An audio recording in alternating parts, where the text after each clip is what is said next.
The grand ballroom of the palace glittered like a treasure vault as 100 princesses and noble ladies swirled across the marble floor, each more beautiful than the last, each hoping to catch the eye and heart of Alpha King. Hala, meanwhile, was on her hands and knees, scrubbing furiously at a champagne stain. She had no title or power to offer. She was a maid, a common wolf from conquered lands, destined only to clean up after nervous princesses while they were swept away to the dance floor. 3 more hours, Hala muttered to herself. Just 3 more hours until this circus ends. She sat back on her heels, blowing a stray copper curl from her face as her gaze traveled across the ballroom to where her king moved from woman to woman. His smile never faltered, his attention seemingly genuine until the moment he moved on to the next. That was just Bastian's way, fickle in his attentions and generous with his charm, a deadly combination for a royal. As if sensing Hela's scrutiny, the king's gaze suddenly locked with hers across the crowded ballroom and he winked, one corner of his mouth lifting. Hala scowled in response. She was entirely immune to his charms, or more importantly, entirely devoted to looking immune to his charms, which was far more achievable. As if being an alpha wasn't enough, Bastian had to be devastatingly handsome too and had half the female wolf shifters in 7 kingdoms sighing over him. Tonight wasn't just any royal ball. It was specifically orchestrated for him to choose a bride. His advisors had finally put their collective foot down. They were thoroughly tired of his playboy ways, and not merely because they wanted an heir to secure the bloodline. The diplomatic incidents that followed the king's habit of seducing noble daughters had become a genuine political concern.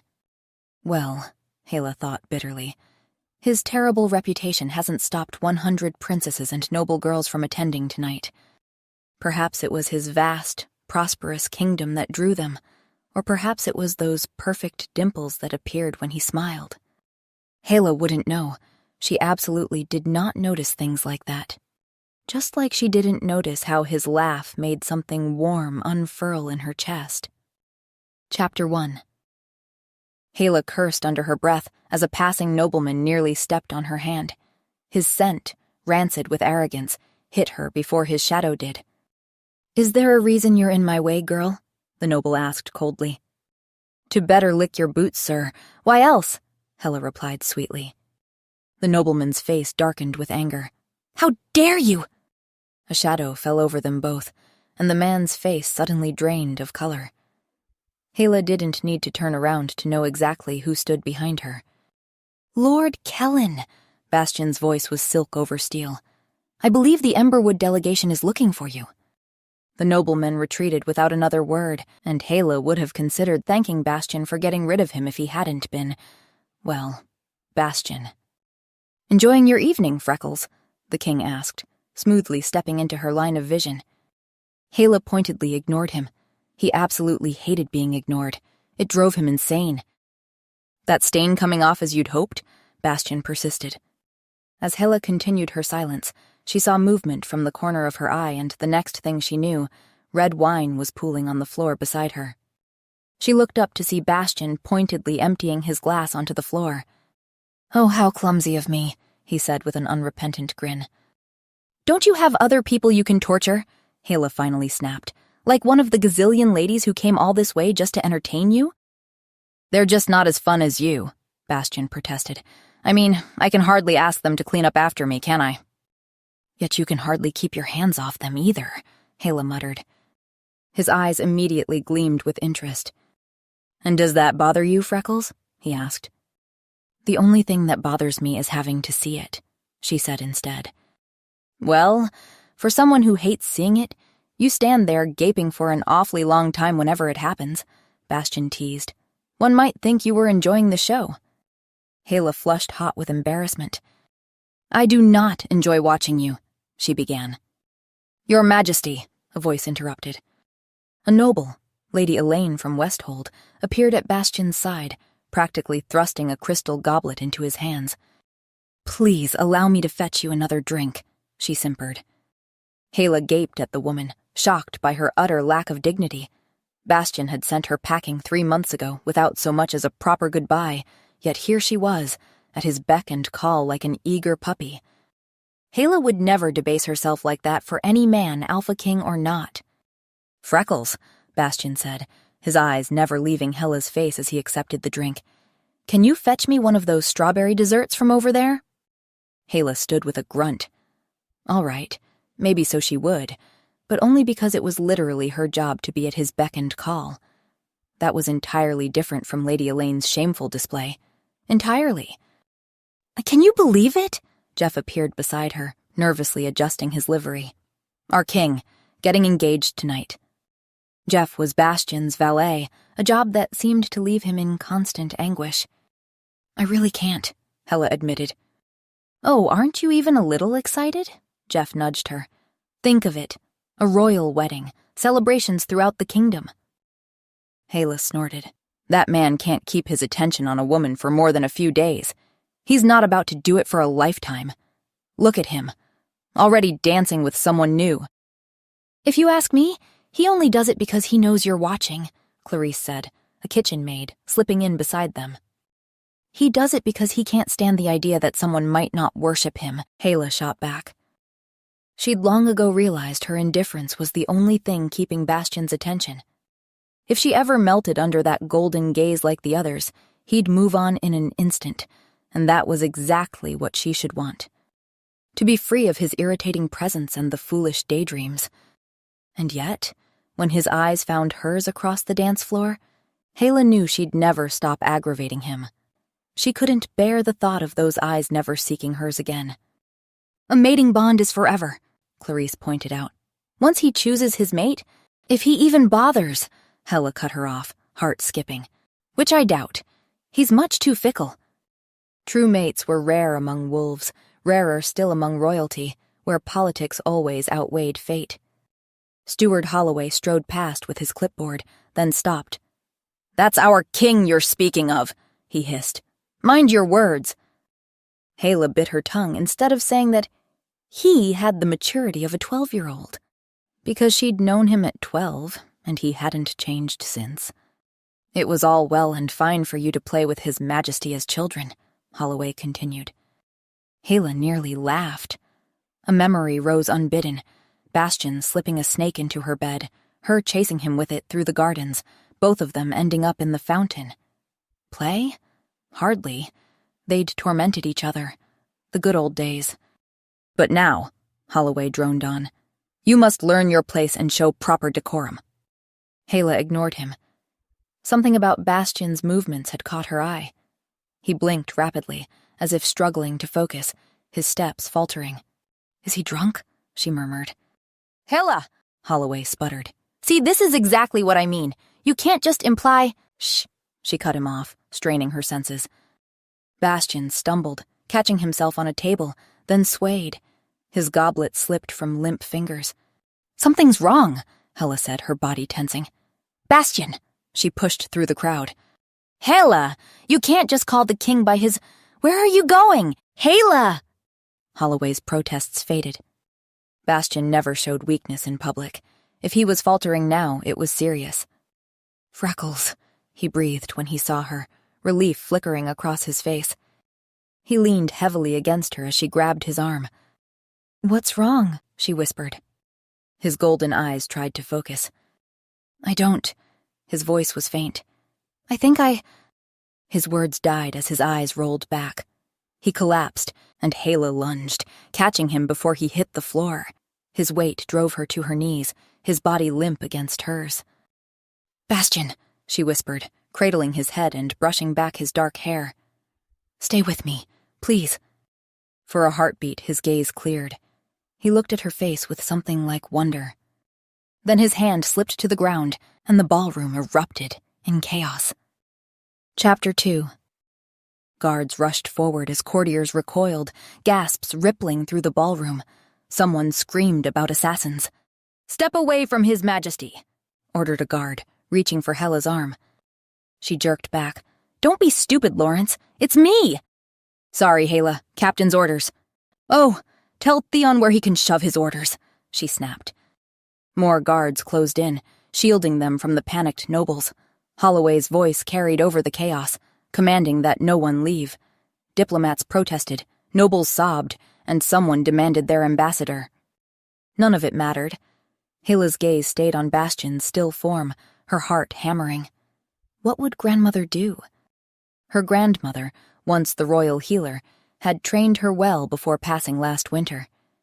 Hela steadied herself, pressed 2 fingers to Bastian's neck, and nearly collapsed with relief at the steady pulse. His forehead was cool, but not alarming. No discoloration on his nails. "Bastian," she whispered, clutching his limp hand. "Can you hear me? Squeeze my fingers." Nothing. "Make way for the royal healer!" A small, wiry woman with silver-streaked hair pushed through, Madame Leonie, her grandmother's successor. "What happened?" she demanded, kneeling. "He collapsed suddenly," Hela said, shifting aside. As Leonie examined him, Hela's eyes caught on the goblet that had slipped from Bastian's hand. Ducking past the guards, she snatched it up and sniffed. Beneath the wine's aroma was something floral and sweet. Her wolf senses prickled.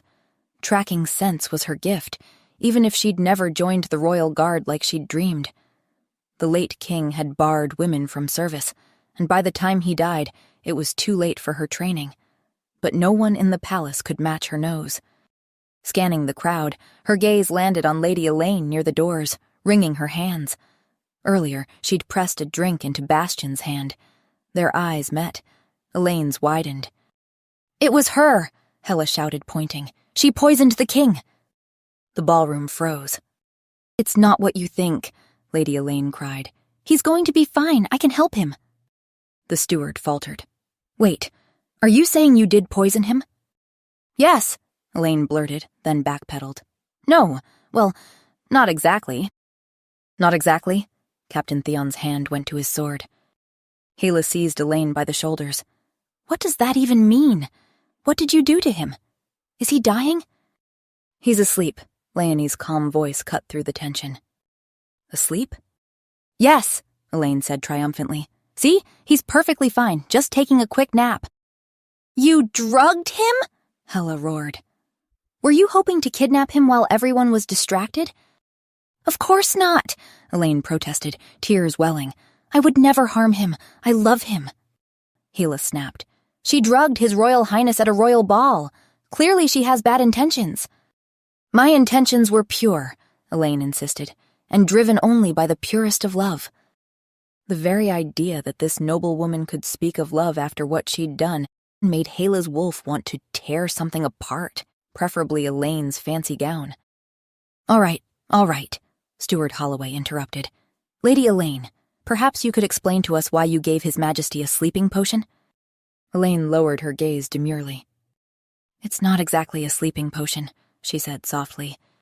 Hela lunged forward, fingers curled like claws, but Elaine hastily added, "It's a love potion." A beat of silence fell across the ballroom, followed by an explosion of voices. "A love potion? Isn't that illegal?" "She's trying to enchant His Majesty." The last accusation came from a princess, who pointed at Elaine with the outrage of someone who had caught a rival cheating at cards. "Everyone shut up!" Hela roared, her voice carrying the commanding tone of a wolf who expected to be obeyed. Surprisingly, the room fell silent. "You!" Hela snapped her fingers at Steward Holloway. "Have someone interrogate this lady in detail about what exactly she means by love potion, what was in it, how to cure it, everything." "I can tell you right now," Elaine jumped in excitedly.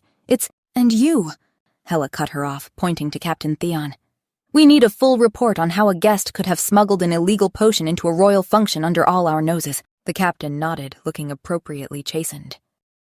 "Shouldn't we put someone more competent in charge of handling this?" a foreign diplomat asked, eyeing Hela with obvious suspicion. Approving murmurs erupted across the room, but Hela ignored them. She approached the diplomat with narrowed eyes, her wolf senses detecting the spike in his scent that indicated nervousness. "Did you help Lady Elaine harm His Majesty?"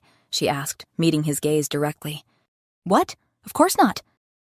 "Then why is your heart rate so high?" Hela interrupted, crossing her arms. The diplomat swallowed visibly. "I merely meant that surely His Royal Highness would prefer someone other than a mere maid to handle his affairs," he said. "You'd be surprised," the steward muttered under his breath. Holloway sighed, beckoning Hela over. He has a point, he whispered when she approached. I have no doubt His Majesty would trust you to help, but think of how this looks in front of all these other kingdoms, Hela. You're not a noble. You're not a guard. We have enough on our plates here. Hela clenched her jaw. As much as she hated to admit it, Holloway was right. This was already an international incident. Having a maid apparently in charge would only make things worse. I'll tell you everything I know, Elaine interjected, which includes how to wake His Majesty. Hela stiffened. How to wake him, she repeated. You mean he's not going to do that on his own, when the drug wears off? Another long silence fell over the room. Well, not exactly, Elaine admitted sheepishly. Hela lunged for her again, this time with a scream, only to be restrained by Captain Theon's strong grip. But it's going to be fine, really, Elaine insisted, backing away slightly. Like I said, this is a love potion, so His Majesty will wake up through an act of true love. When her announcement was met with blank stares, she clarified. Basically, he must be kissed by the woman he truly loves. Hela's stomach dropped to her feet. The woman he truly loves, she repeated, incredulous. But he falls in love every 5 minutes. How are we supposed to determine which woman he truly loves? Elaine tossed her hair back, confidence radiating from her posture. The spell wouldn't have worked if he didn't truly love someone, she explained. Which, of course, is me. I just needed something to prove it to everyone. Prove what, exactly? Captain Theon demanded, his hand still on his sword. Elaine's expression transformed into one of passionate sincerity as she addressed the stunned crowd. Bastion and I are in love, she declared, her voice carrying throughout the ballroom. We have been for months, but because his counsel, she shot a venomous glare toward the group of older men hovering nearby, insisted he find a princess for a mate, he was forced to send me away. That's not really what happened, one of the council members began. I did this, Elaine interrupted, to prove to him and to all of you the purity of our love. Surely you can't expect him to marry one of these princesses after magic proves that I'm the one he truly loves and wants as his queen. The ballroom erupted into chaos once more. Meanwhile, Hela stood frozen, a cold dread spreading through her. Was Bastion condemned to sleep forever? As people parted to let Elaine approach him, Hela felt her heart constrict with an entirely different fear. What if Elaine was right? What if Bastion had been secretly in love with her all along? The entire room watched in cautious awe as the lady knelt gracefully beside the king. My love, Elaine whispered loud enough for the front row to hear. I'll bring you back to us. She bent down and pressed her lips to Bastion's in a sweet, careful kiss, and the room held its collective breath as she lingered there. Slowly pulled back, her expression expectant. But the king remained motionless, his breathing unchanged. Elaine frowned, a flicker of doubt crossing her features. Perhaps you need to put more feeling into it? Suggested an elderly duchess from the back of the crowd. Elaine tried cupping Bastion's face between her palms and kissing him with obvious passion. When she pulled away, Bastion was as deeply asleep as before. A ripple of murmurs passed through the crowd while Hela, who had been holding her breath without realizing it, slowly exhaled. If His Majesty doesn't love Lady Elaine, Holloway said slowly, then who does he love? 100 pairs of eyes turned toward the assembled princesses, each one straightening her posture and adjusting her hair. This was going to be a very long night. Chapter 3. The grand ballroom had transformed from a celebration into a spectacle. Bastion had been moved to a makeshift dais, laid out on velvet cushions, and Hela stood at his side, self-appointed as the unofficial kiss coordinator. The Western Isles princess will go first, Holloway announced, consulting his clipboard. Hela narrowed her eyes at the approaching blonde. This is ridiculous, Hela exclaimed. She's never even spoken a word to Bastion. It's his royal majesty to you, Holloway snapped. And how would you even know who he has or hasn't been acquainted with? I know everyone his worship is acquainted with, Hela replied, crossing her arms defensively. Over the years, she'd created an intricate intelligence network within the palace. Jeff told her whoever Bastion met with, The cook reported whoever he dined with, the maids whispered about whoever he looked at, and the royal postman let her read his correspondence. "The postman lets you do what?" Holloway spluttered. "It's for His Majesty's own good," Hala replied, her attention already shifting to a princess with auburn hair attempting to cut ahead in line. "Get in the back, Isabel," Hela called out. "He doesn't like you." As the first princess approached, Hala's memory raced through a catalog of Bastian's romantic history. What if one of them was his true love? "Whoa, whoa, whoa!" Hala intervened as the princess kneeling beside Bastian grabbed his hand. "You're meant to kiss him, not twist his arm." Bad enough that he kissed all these women when conscious and willing. Watching them take liberties while he lay helpless made her wolf howl with rage. So, as the princess leaned forward towards Bastian's lips, "What do you think you're doing?" Hala snapped again. "Kissing him!" The princess sounded affronted. "On the cheek," Hala ordered, crossing her arms. "No one gave you permission to share saliva with him." The princess lowered her mouth toward the king. "For half a second, not more," Hala added as the girl's lips made contact with Bastian's skin. "Oh, for crying out loud!" the princess exclaimed, furious. "Time's up," Hala said, practically dragging her away. "Oh, and look at that! He's still asleep. What a pity. Next!" And so it went on, princess after princess, duchess after duchess. With each woman who bent over Bastian, Hala's control frayed further. "No touching his hair," she barked as a duchess's fingers drifted too close to his dark locks. The panic was slowly driving her mad. What if they never found the right woman? What if Bastian remained in this enchanted sleep forever? Or what if Bastian's heart belonged to someone they hadn't considered? A memory surfaced, one Hala hated remembering. A conversation she'd overheard 4 years ago between Bastian and his father when the latter was still alive.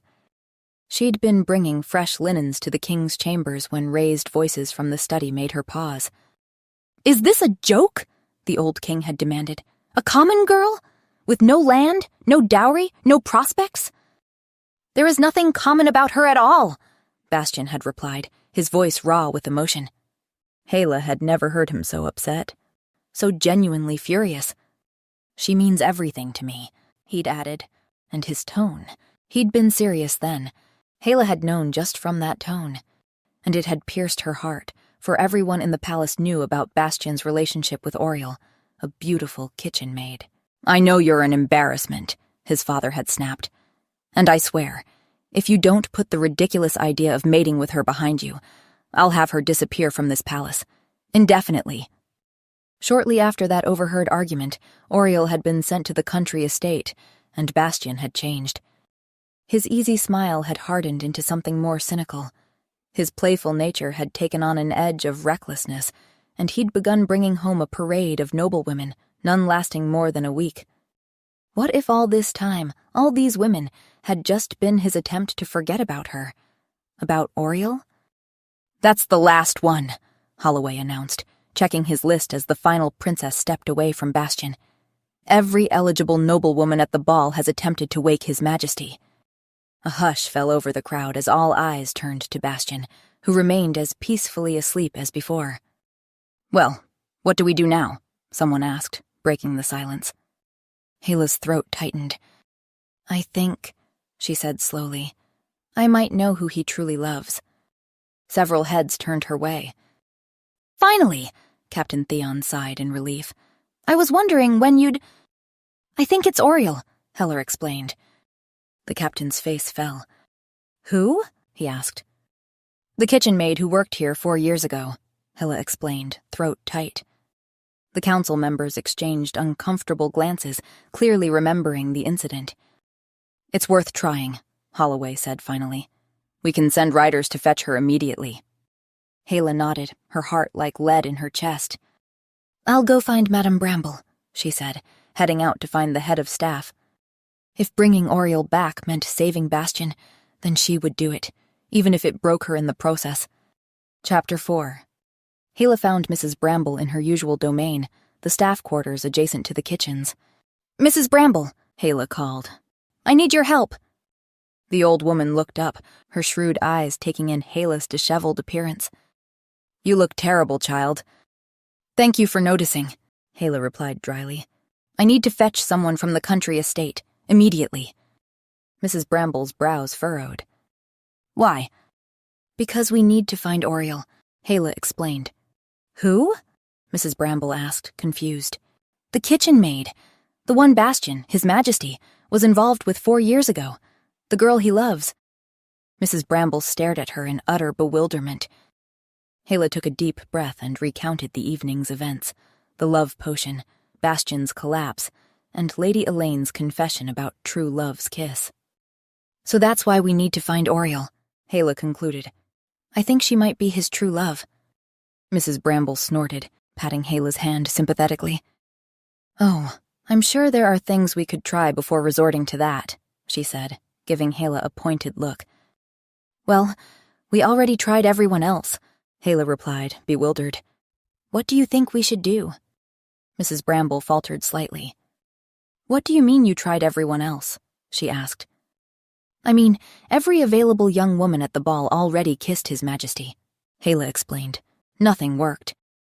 Mrs. Bramble's face fell in utter shock.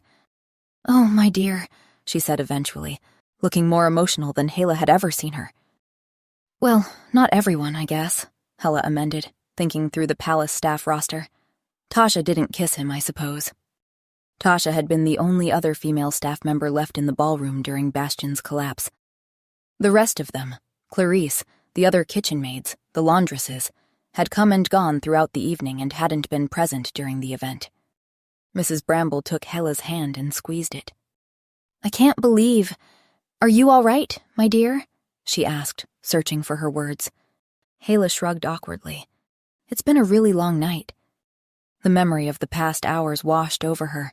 The chaos, the fear, watching princess after princess kiss Bastian, and her face fell. Of course it was, you poor thing, Mrs. Bramble nodded sympathetically. She disappeared briefly and returned with a plate of ginger biscuits, Hala's childhood favorite. As Hala nibbled on one, she pulled out a worn ledger and began flipping through pages. Oriel was reassigned to the Eastern Estate, she murmured, running her finger down a list of names. We can dispatch a messenger immediately, though it will take a few hours for her to arrive. In the meantime, Mrs. Bramble continued thoughtfully, perhaps we should try other measures, just to be thorough. What do you suggest? Hala asked. The rest of the staff could attempt to wake His Majesty, she said, eyeing her carefully. In private, of course, to avoid creating a spectacle. I'd also like to interrogate Lady Elaine first, to ask for more details about the potion, Hala said. And there was a diplomat with her who seemed unusually nervous. You should enlist Captain Theon's help with that, Mrs. Bramble suggested. Official questioning is his line of work. Right, Hala agreed. I'll find him now. Captain Theon was in the antechamber outside the ballroom, deep in discussion with several of his lieutenants. Hala, he greeted. What news? I'd like to question Lady Elaine further about the potion, and the diplomat who was defending her. The captain hesitated. There's a complication. Lady Elaine is actually sister to Queen Sylvie from the Eastern Territories, who married King Caspian last spring. But Lady Elaine didn't arrive with King Caspian's delegation. She came with Ambassador Reiner from Westhold, a completely different kingdom. So she might be working for Westhold? Hala asked. Could they have ordered her to harm Bastian? She felt sick at the thought. We need to question them both thoroughly. If this is some plot to manipulate Bastian or destabilize the kingdom, we need to know immediately. Captain Theon nodded. Let me handle the questioning, he said firmly. You have more important duties elsewhere. You need to make sure our king wakes up. Chapter 5. The king's bedchamber had been transformed into an impromptu throne room, though its monarch lay unaware upon the massive 4-poster bed. A small audience had gathered to witness the staff's attempts to break the spell. Steward Holloway with his ever-present clipboard, Mrs. Bramble directing operations, a lone guard posted at the door, and Hala herself standing rigid at the bedside. One by one, the female palace staff entered, curtsied nervously, and placed hesitant kisses on the king's cheek. Each departure marked by the same disappointment, the same unchanging stillness from Bastian. Finally, Clarice entered, the last of the staff to approach the bed, stopping several feet away. "I don't want to kiss him," she declared. Hala sighed. "Not kissing His Majesty is treason," Steward Holloway exclaimed. "It's not treason, it's good sense," Clarice declared. "If Hala couldn't wake him, clearly I'm not going to be able to." Hala blinked, confused. "What do I have to do with anything?" she asked. "Well, if you ask me," Clarice said, "if anyone could wake him, it would be you." "Obviously," Mrs. Bramble echoed with a sage nod. Hala snorted. The very idea was so preposterous that she could barely form a coherent thought. Mrs. Bramble stepped in. "Clarice, would you mind not adding salt to the wound?" she berated. "Think about poor Hala's feelings." "Exactly!" Hala exclaimed, relieved someone was talking sense. Then she paused. "Wait, what feelings?" "The poor thing was essentially rejected mere hours ago," Mrs. Bramble whispered loudly to Clarice. "Excuse me?" Hala's voice rose an octave. "Rejected? How? I'd have to have attempted something to be rejected, and last time I checked, I haven't." "Well, you did kiss His Majesty," Clarice said matter-of-factly. "Who is still asleep, despite the spell supposedly being broken if he's kissed by someone he loves? That's a rejection if you ask me." Hala opened her mouth to yell that she had not kissed him, thank you very much, but something in Mrs. Bramble's suddenly suspicious expression made her pause. "Miss Hala hasn't kissed His Highness yet, though," Steward Holloway observed. "Excuse me?" Mrs. Bramble's head snapped toward him. "She hasn't?" Clarice exclaimed, eyes wide. "But Mrs. Bramble said—" "Hala." The head of staff turned towards her. "Explain!" Hala took an involuntary step backward, feeling cornered. "Have your lips made contact with this man's or not?" Clarice demanded, pointing dramatically at Bastian. Hala glanced at his sleeping form, flushing crimson from neck to hairline. "I don't know what you want me to tell you." Hala felt heat building behind her eyes. "I didn't think I had to kiss him." "She didn't think," Clarice repeated, throwing her hands up. "You said you tried everyone in the ballroom, Hala," Mrs. Bramble accused. "I meant the princesses," Hala clarified desperately. "Why would I count myself?" "Why would you not?" Mrs. Bramble asked. "His Majesty has been obsessed with you since you were children." Hala blinked rapidly. "That's ridiculous," she said. "Of course he's not in love with me. He's a prince. Well, a king now, so that's even worse." She swallowed hard.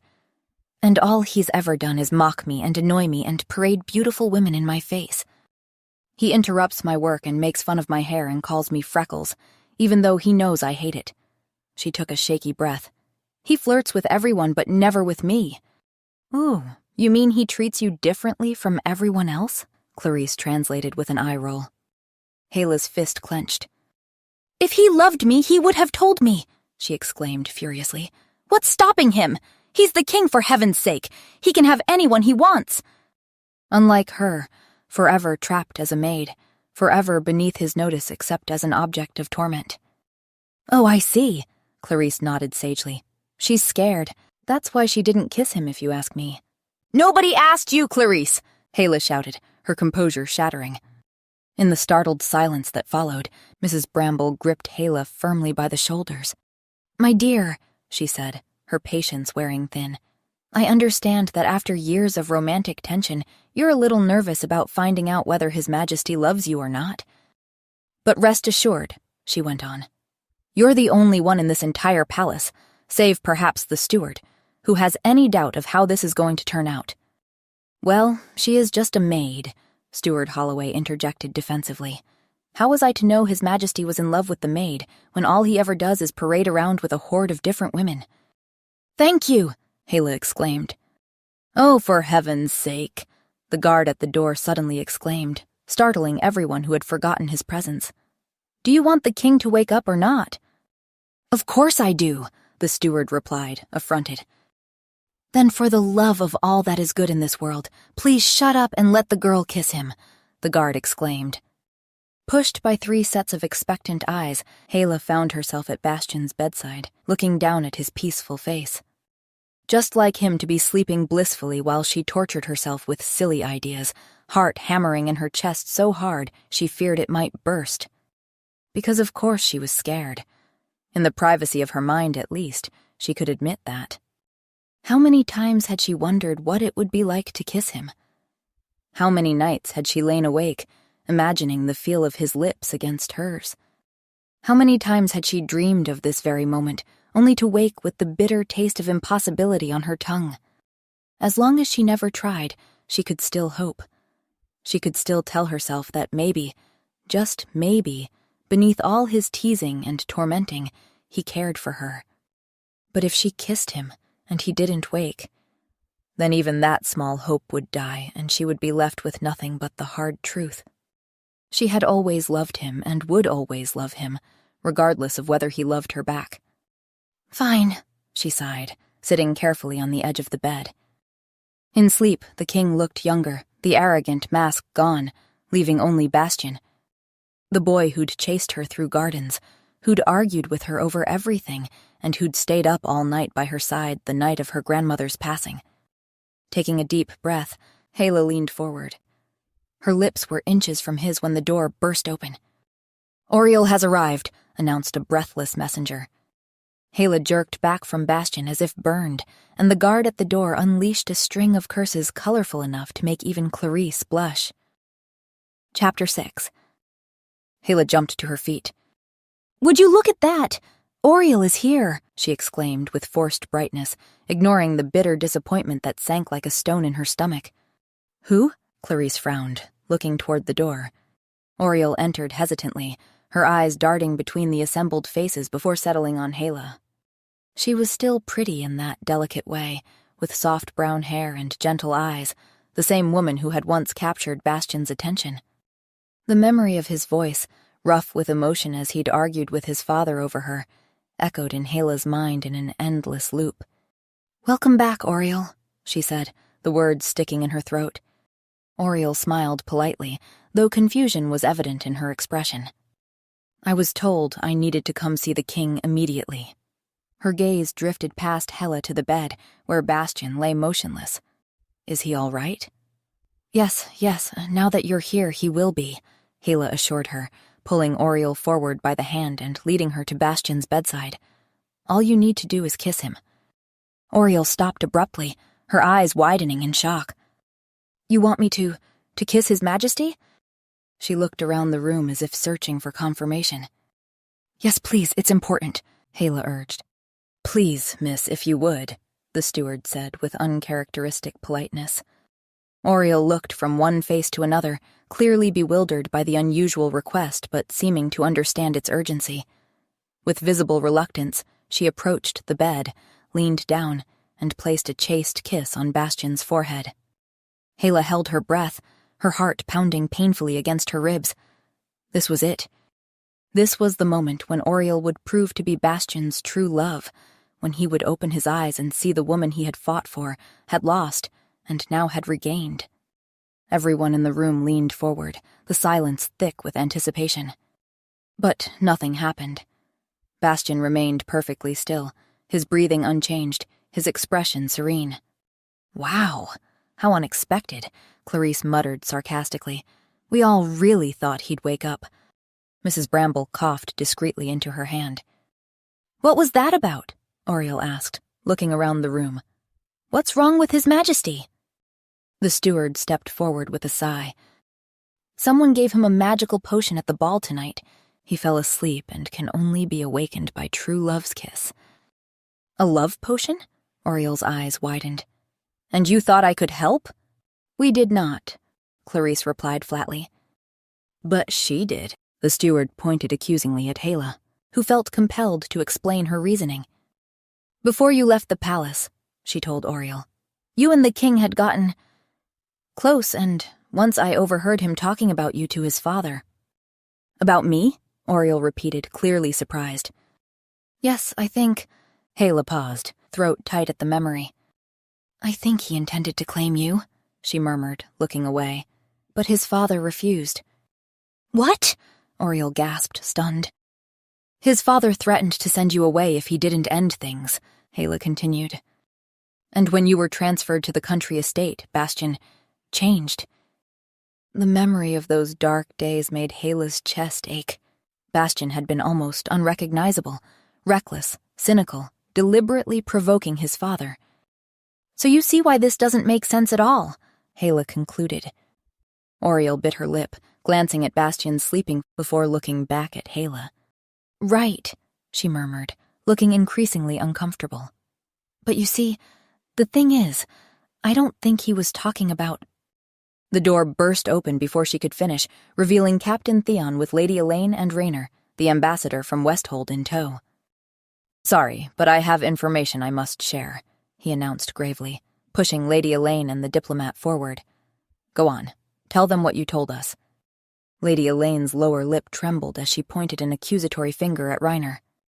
"This is all his fault. He made me think Bastion was in love with me," she exclaimed, her voice rising with indignation. Her carefully styled hair was coming loose, her eyes red-rimmed from what appeared to have been tears. "Remarkably easy," Raynor snapped, with the faintest hint of disdain. "You were so eager to believe it." "You used me!" Elaine turned to the others. "He said the king loved me, that he'd heard Bastion had sent me away because I wasn't a princess. He was the one who thought of the love potion, how this would prove Bastion and I are meant to be together. And he brought it to me."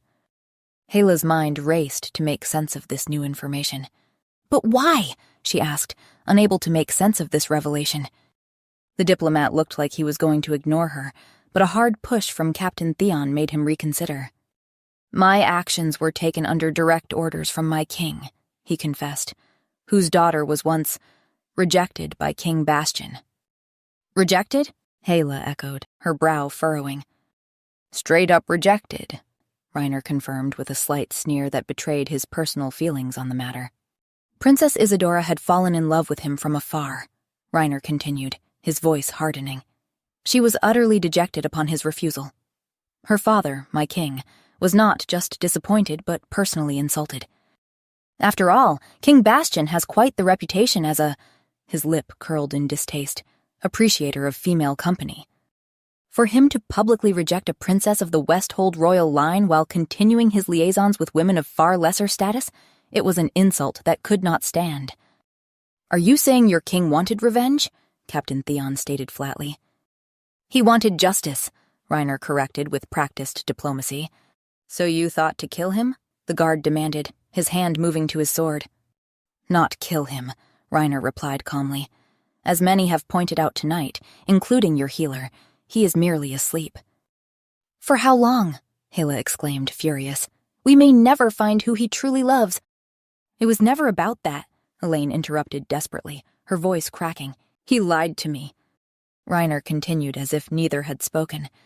"Princess Isadora was heartbroken, and my king humiliated. So he decided to humiliate Bastion in return." "By making him sleep?" the steward asked, clearly perplexed.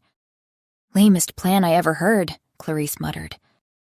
"By making him realize that despite all his supposed charms and conquests, none of it meant anything," Raynor explained with cold precision.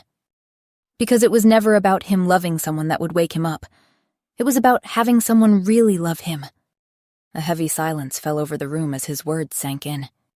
"You mean that to wake him up with an act of true love, the person kissing him would have to truly love the king?" Mrs. Bramble asked slowly. "Not the other way around?" "Precisely," Raynor nodded, looking pleased. "And no one has. There were noble ladies from all across the continent at his ball tonight, all of whom failed at waking him. None of these women love him." "So you've essentially murdered him," Theon growled, tightening his grip on the ambassador's arm. "We have not," Raynor assured him hastily, for the first time showing a flicker of genuine concern. "Should no one manage to wake him, he'll do so on his own within a couple of months. His sleep is enchanted. It's as if he is frozen in time, so don't worry about him dying of hunger during that period. However, a few months is enough time for everyone to know what happened, and he too will know when he wakes." There was a pregnant pause, and then, unexpectedly, Hela began to laugh. "I doubt hearing a couple of princesses he once flirted with weren't genuinely in love with him is going to break him." As she spoke, Hela felt a fierce protectiveness surge through her. How dare they try to humiliate Bastian for something that wasn't his fault, for being exactly what he had been raised to be, guarded, distant, and unwilling to show vulnerability. Reiner's expression darkened. "Perhaps not," he snapped, composure cracking. But being incapacitated for months would destabilize his kingdom and make him look weak. Unless... The word dangled like bait. Hela could see the trap forming. "Unless," the steward prompted. "Unless our princess kisses him in the coming days," Reiner said. "She truly loves him, despite his rejection. She could wake him up immediately, put the incident to rest." "In exchange for?" Hela asked, wary. "For the king's hand in marriage, of course," Reiner replied with a thin smile. "She is a princess. She deserves nothing less." Silence thickened. The snare had closed, not just to humiliate Bastian, but to corner him into the political marriage he'd already refused. It was clever, low risk for them, high stakes for him. "Well, that sounds like a perfectly reasonable offer to me," Mrs. Bramble declared. "Unless, of course—" "Unless what?" Reiner asked suspiciously. "Unless someone who loves him kisses him first," Mrs. Bramble finished, eyes sharp. The diplomat scoffed. "Everyone has kissed him. Nobody loves him. We know for a fact he only has short relationships." "Well, you don't know much, if you ask me," Clarice drawled, inspecting her nails. Hela realized the entire room was staring at her. Her pulse quickened. "Oh, will you stop? I am not in love with him," she blurted. She might have admitted it to herself, and it might be obvious to everyone else, but she'd rather die than say it aloud. "Wait." "Oh," her eyes widened. "Yes, dear," Mrs. Bramble said patiently. "Now would be a good time to get back to what you were up to before we were all interrupted." Hela shifted nervously, the weight of what she was about to do pressing down. But this wasn't about her pride. Bastian, and the kingdom, needed her. "Right," she exclaimed, rushing to the bed. "You don't mean to say she is about to kiss him?" the diplomat cried, moving to stop her. "Don't you dare!" the guard barked, punching him square in the nose with a satisfying crack. Heart pounding, Hela knelt beside Bastian. What if it didn't work? What if her love wasn't enough? She leaned toward his cheek. "On the lips!" Clarice shouted. Hela froze, then pressed her lips to Bastian's, lingering a heartbeat longer than necessary, breathing in his familiar scent of pine and smoke before pulling back, stomach twisting with doubt. What if nothing happened? She opened her eyes and found Bastian blinking awake, golden eyes confused but clear. "Freckles," he murmured, his voice a mix of amusement, curiosity, and that maddeningly familiar Bastianness. Relief and joy surged through Hela, spilling into a bright, unguarded smile. Bastian frowned at her expression. "Do I have something on my face?" he asked, genuinely perplexed. Then his eyes shifted, widening at the crowd. Mrs. Bramble satisfied, Clarice grinning, the guard failing to hide a smile. "Well, tough luck for you," Elaine crowed to the diplomat. "The maid truly loves him." "Of course she truly loves him," the steward added with surprising vehemence. "Even I knew that." Hela's cheeks burned. Everyone had seen. Her most carefully guarded secret was now public knowledge. She turned back to Bastian, half hoping for a sign, something to tell her that yes, her heart was exposed, but maybe it would be all right. Maybe he wouldn't mock her, wouldn't forget her.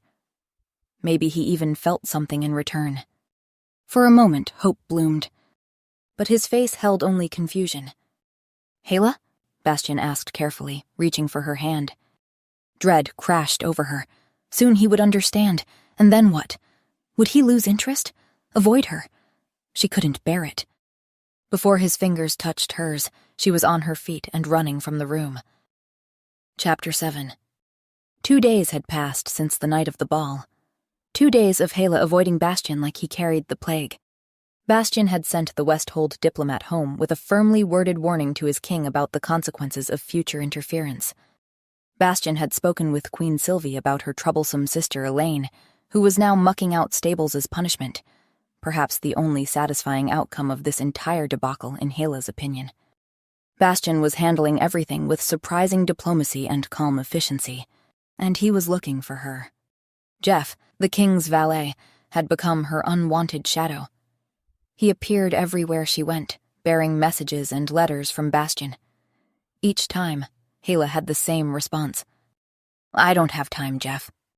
He found her in the kitchen, helping prepare lunch. "His Majesty requests." "I don't have time, Jeff," she interrupted, not looking up from the vegetables she was chopping. He found her building a fire in an unused bedchamber. "His Majesty insists." "I don't have time," she snapped, jabbing the poker into the flames with unnecessary force. The worst part wasn't Jeff's persistence. It was everyone else. The entire palace seemed to know she had woken Bastian with a kiss. It had become unbearable. Hela was seriously considering leaving the palace altogether. Perhaps the country estate needed a new housekeeper. Somewhere far from curious eyes and wagging tongues. Somewhere she wouldn't have to see Bastian every day and remember the moment when everything changed. She was polishing a table in the library, lost in these thoughts, when she heard footsteps. Without looking up, she sighed heavily. "I don't have time, Jeff." "Liar," came a deep, familiar voice that definitely did not belong to Jeff. Hela froze, her heart leaping into her throat.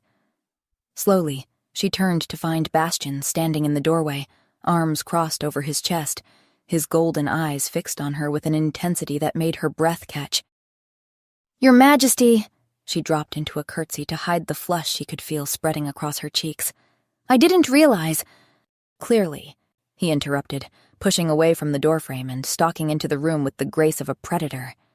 "You've been remarkably difficult to find for someone who lives in the same palace." Hela straightened, forcing her expression into careful neutrality. "I've been busy," she declared. "So I've heard," Bastian said dryly. "Let's see what's so important, shall we?"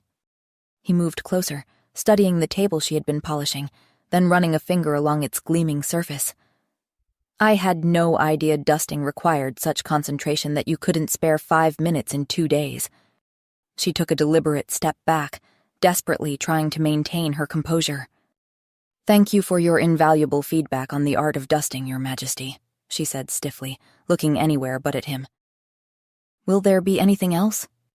Bastian scoffed, the sound halfway between a laugh and a grunt of frustration. "You're not even going to look at me?" he asked. "Nothing else, then? Well, please excuse me." Hela turned completely away, her mind screaming retreat. Before she could take a single step, his warm fingers circled her wrist, tugging her back around to face him. "Did you even read my letters?" he asked, his voice dropping to a lower register that made her stomach clench. Their eyes met, and Hela felt the air leave her lungs. She'd spent so much time watching him sleep that she'd forgotten the devastating power of his gaze when directed fully at her. "Well," Bastian pressed, a knowing smirk lifting the corner of his mouth. Hela pouted, forcefully removing her wrist from his grasp. "Of course I did," she lied. "And what did you think?" he challenged, clearly calling her bluff. "I think your penmanship is abysmal," she declared, turning back to pretending to dust. She couldn't bring herself to walk away completely, which Bastian clearly noticed. His scent shifted subtly, taking on a warm, spiced note as he moved closer. "That's it? That's all you have to say?" he asked, his voice dangerously soft. Hela gritted her teeth. "What else would you like me to say?" "I don't know. Your answer, perhaps?" Hela froze, realizing she'd been trapped. If she asked answer to what, she'd be admitting she hadn't read the letters. "And what answer were you hoping for?" She sighed, trying to sound bored rather than flustered. She felt his palm settle on her upper arm, warm and solid, and had to bite back a gasp. "I'd like you to say yes, obviously," he told her, his tone suddenly serious. The solemn sincerity in his voice caught her off guard. Unable to resist, she turned to face him. "Well?" he asked softly, his gaze dropping briefly to her mouth. "Well, then obviously it's a no," Hela declared with a brittle smile, trying to step around him. She expected amusement or a flash of challenge in response, but to her surprise, she saw only hurt in his eyes, open, unguarded hurt that he made no attempt to hide. "You didn't read them, did you?" he murmured, disappointment evident in his voice. The expression on his face made her chest ache. It reminded her too much of the boy he had once been, watching with longing as her grandmother hugged her or showed her affection. She'd mistaken it for jealousy at the time, but later realized it was hunger for something he had never received himself. "Don't look at me like that," she said, voice strained. "Like what?" Bastian asked quietly. "Like you care," she thought desperately. "Like I have some kind of power over you." She tried again to move past him. This time he didn't stop her, and for a terrible moment her heart cracked at the thought that he was letting her go. "Then I'll just read them to you," he said from behind her. "How's that?" Hala quickened her pace, moving to another corner of the library. "You don't have them with you," she pointed out. "I remember them," he replied simply. "And then you'd be reciting," she countered, "which isn't the same thing as reading at all." "Freckles," Bastian began, his voice shifting as he quoted his own words. "I've just been told the most incongruous story about how, for the past 10 hours, I was apparently rendered unconscious, missed my own ball, was kissed by more than 100 women, and most incredibly yet, by you. I'd have not believed any of it if not for the fact that your scent still lingers, haunting me every second of every moment since I woke up." He paused, as if waiting for her response. "I was busy," she snapped, keeping her back to him. Bastian sighed and continued. "Hala, I'm sorry. I would have come to you already, but I've been detained by my counsel. Will you please come find me so we can talk? Please?" He paused again, letting the plea hang in the air between them. "Well, obviously I couldn't." Hala shrugged, fighting to keep her voice steady. "Now, if you're quite—" "Hala," he interrupted, his tone softer now. "Let me be clear. Everyone's been telling me I was under a spell only sincere love could break, and you're the one that woke me. Could it be true? Do you love me?" He hesitated briefly before continuing. "Could you perhaps finally feel for me what I've felt for you, since I first laid my eyes on you all those years ago?" "Enough!" Hala cried, her heart hammering against her ribs. "Because surely you must know, Hala," Bastian continued as if he hadn't heard, "how much I loved you then, and only loved you more and more since the day we—" "I said enough!" she shouted, spinning around to face him. Tears were streaming down her face, her hands shaking as she stared at him. "This isn't funny, Bastian." "Do I look amused?" he demanded, his own composure cracking. He didn't. He looked nothing like the confident king who had cornered her moments ago. His jaw was tight with tension, his eyes bright with what might have been unshed tears. "You don't love me," Hala insisted, shaking her head in denial. "I adore you," Bastian countered fiercely. Hala scoffed, burying her face in her hands. "It's true," he insisted, his voice gentling. "I didn't think— I thought you knew." Hala dropped her hands, staring at him in disbelief. "Knew? Knew what? How can you even for a second believe that I would take you seriously, Bastian, after years of tormenting—" "You torment me right back, and supposedly you have feelings for me," he retorted, the accusation effectively silencing her. "Unlike you, I'm not famous for my dozens of romantic endeavors," she shot back when she found her voice again. Bastian blinked, his expression shifting as if pieces were finally falling into place. "So you really were jealous," he observed. "Well, of course I was," Hala admitted, then laughed, a sad, broken sound that held no humor. "Are you happy now? Is this what you wanted to hear?"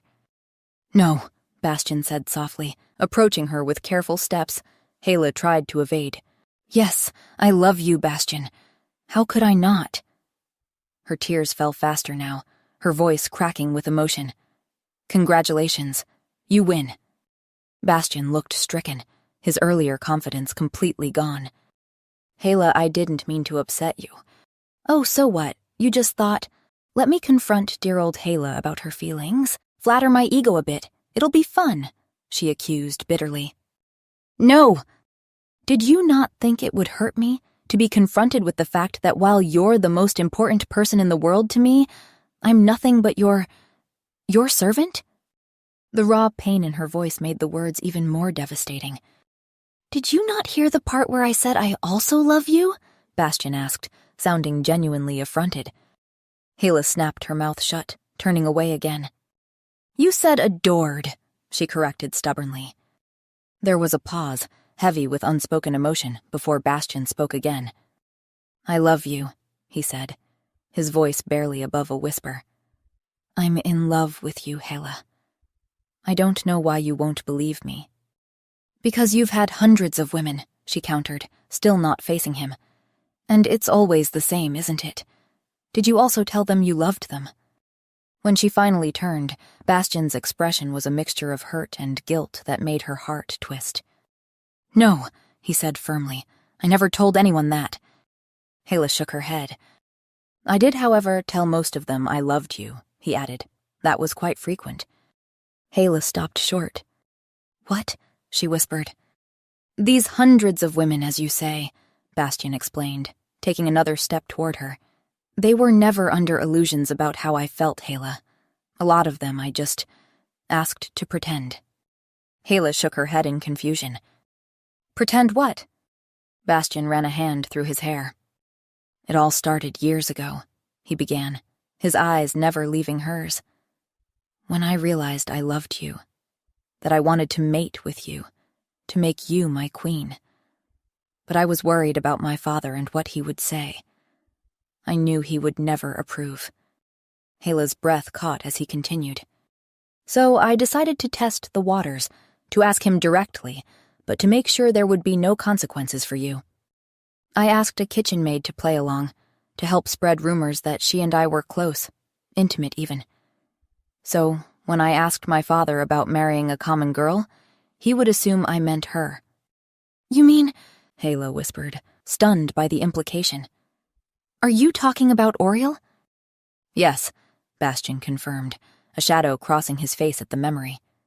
"As you can imagine, Father was furious. He sent her away immediately."